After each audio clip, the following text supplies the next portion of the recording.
Long ago, military scouts who would go ahead of the army to inspect routes would build bridges and towers out of rope and logs. These techniques were utilized by America's pioneers and are a necessary skill for any outdoor adventurer. Using pioneering skills, you can make both decorative and useful structures, both large and small, and it's a great way to practice teamwork and problem-solving skills. I'm Ainsley Martin, and on this episode of Scouting Skills of Survival, you'll learn everything you need to know to make awesome pioneering creations, such as a monkey bridge.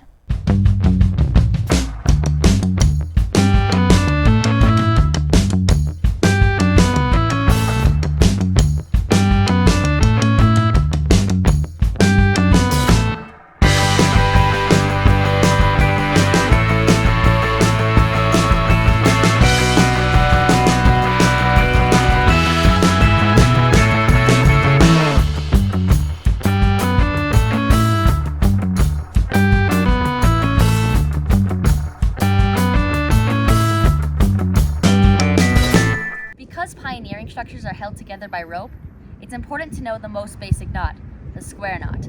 This is a simple and easy knot to tie and is used for securing items such as bandages or packages, and is much stronger than the overhand knot you use to tie your shoes. However, though it can secure items, it should not be trusted to hold critical loads. To tie the square knot, remember the simple phrase, right over left, left over right. Let's see what I mean. Start by moving the rope in your right hand over and under the one on the left. Then, using the rope that's now in my left hand, move it over and under the one on the right. Finish by pulling on both running ends. Hitches are what you'll use to tie ropes to the poles you'll use to make your structures. Because of this, you need to know the most simple one, the clove hitch. This is very common and easy all-purpose hitch that you use to start many lashings. To tie your clove hitch, first move your rope around the stave. Then, do it again, crossing over to make an X shape. Lastly, pull the rope under the X.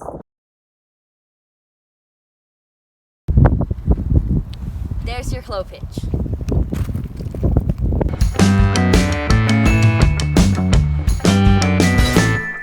Simple knots are not strong enough to hold sticks together or create structures. For that, you need lashings. Most lashings start with the clove hitch that I just taught you. I'm going to teach you the main three. If you want to connect your sticks at a right angle, like the corner of the square, you're going to use a square lashing. This lashing is very common and used in most pioneering structures. I'm going to build with staves because they're strong and easy to use.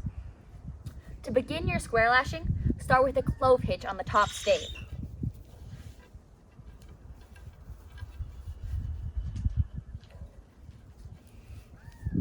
Then we're going to move the rope under the bottom stave and over the top stave. These are called wraps and are what's going to hold our structure together. You're going to want to do at least 2 to 3 wraps.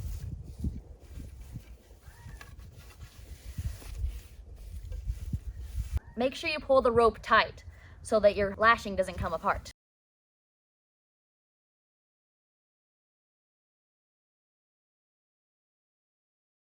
Now, to strengthen our lashing even more, we're going to add 2 to 3 fraps. To do this, we're going to move our rope between the 2 staves where they're connected. Again, make sure these are very tight. Lastly, finish off with another clove hitch, this time on the bottom stave.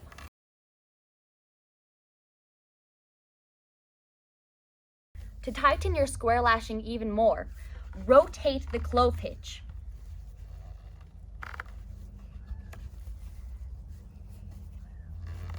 And there's your square lashing.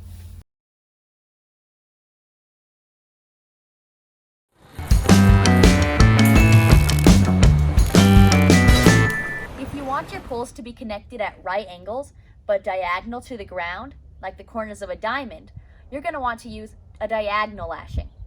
Diagonal lashings prevent racking, which is the name for when the staves twist within the lashing. This can be very dangerous.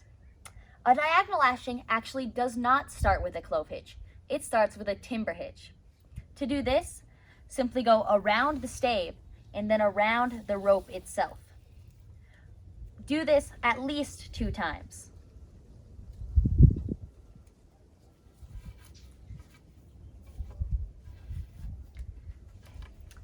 Just like the square lashing, we're going to want to do 2 to 3 wraps.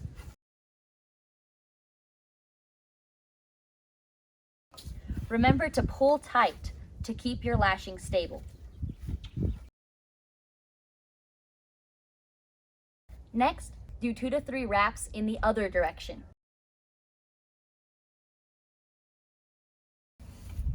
The more wraps you do, the stronger your lashing will be.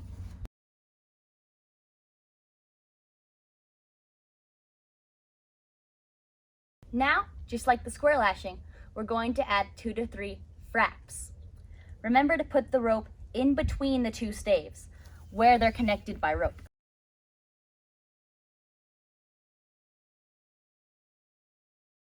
Now, we're going to end with a clove hitch. Because we put our timber hitch on the top stave, we're going to want to put our clove hitch on the bottom stave.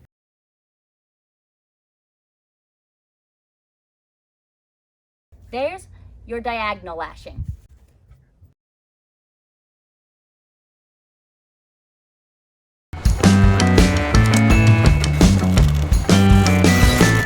The last lashing I'm going to show you today is the shear lashing.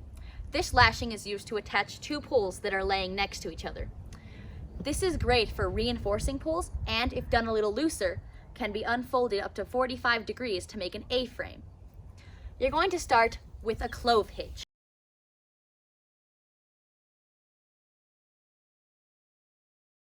Then, do wraps until your rope goes longer than 2 staves.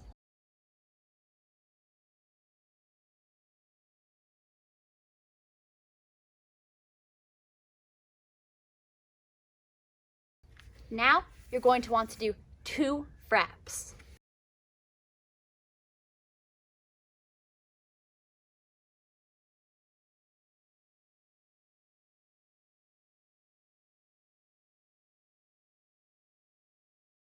Lastly, we're going to end with another clove hitch. Do this on the same stave you started on.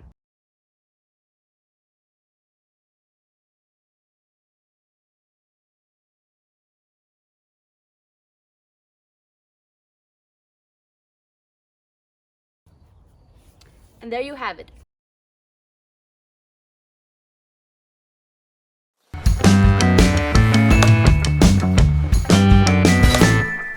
Because rope is crucial to the safety and structure of your pioneering creations, it is important to keep it well maintained. The more you use a rope, the more it frays. Luckily, there are ways to keep it from unraveling. If your rope is natural fiber, such as cotton or hemp, aka is flammable, you'll want to whip the ends. This is very easy and simple to do, and doesn't require many tools. All you need is a piece of twine or dental floss at least 8 inches long. Start by making a loop at the end of your floss, and then place it upside down on the end of your string. Then, wrap the rest of the floss around the rope until it is as thick as the rope is. Try not to let any rope show.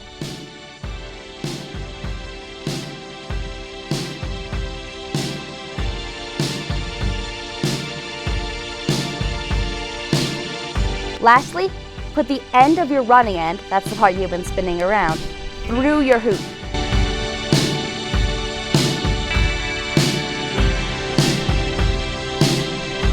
And pull tight with the original end.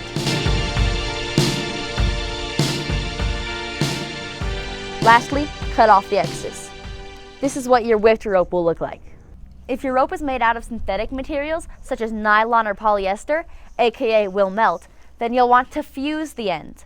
To do this, hold your rope a few inches from your candle or lighter and allow it to melt.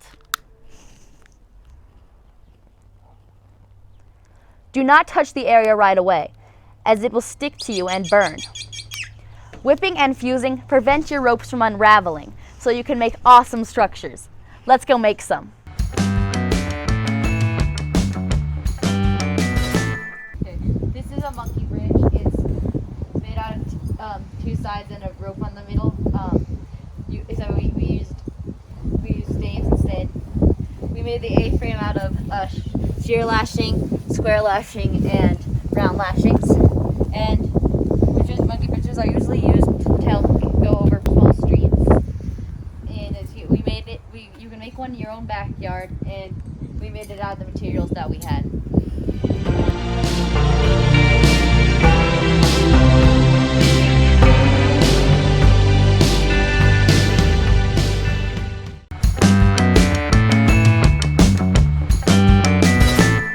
In an emergency, knowing how to make rope is a very helpful skill to have. By binding it into rope, you can turn weak materials such as yarn, grass, needles, yucca, and paper bags into a much stronger and very useful tool. I'm going to be making my rope out of yarn. First thing you need to do is to tie your yarn with a bowline to your stick and to a stationary pole.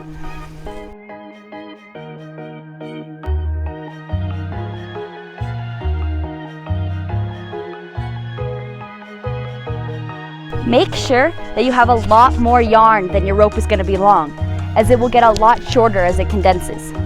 The next thing you need to do is to fold your rope over your stick and your pole one more time to fold it into thirds.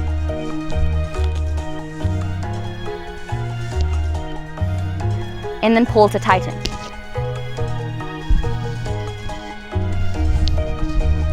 Now, you're going to rotate your stick clockwise until it becomes difficult to turn.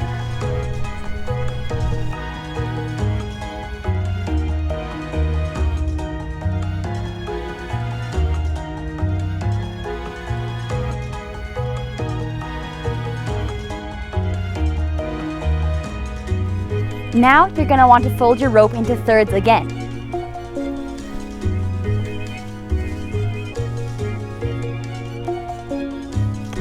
This time, you're going to spin your stick counterclockwise. Do this until your rope is very tight.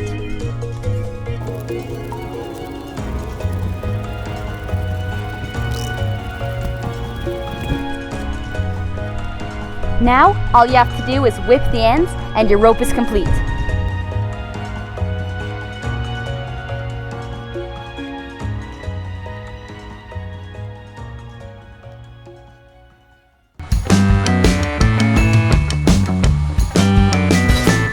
When building pioneering structures, knowing how to throw rope is an important skill to have. This will allow you to place the line over a tall tree branch or ditch, to the top of your tower, or to somebody in distress. Before you can begin, you must secure the line by handing it to a buddy or by tying it to a tree or yourself. Then we're going to coil the line in your non-dominant hand. For me, that's this one. Make sure the coils get progressively smaller and lay next to each other. This way they fly out more evenly.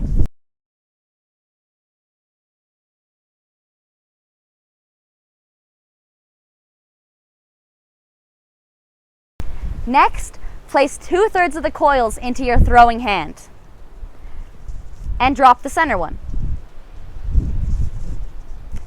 Then, to throw, we are going to do a few practice underhand strokes. When you throw, release all the coils at the same time. With a little bit of practice, you'll be able to make the rope go anywhere you want it to go. Welcome to the Flagpole Race. The rules are simple. Using a correct diagonal lashing, attach your staves into a flagpole and set it up. The first contestant to do this wins.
I hope you enjoyed learning all about pioneering.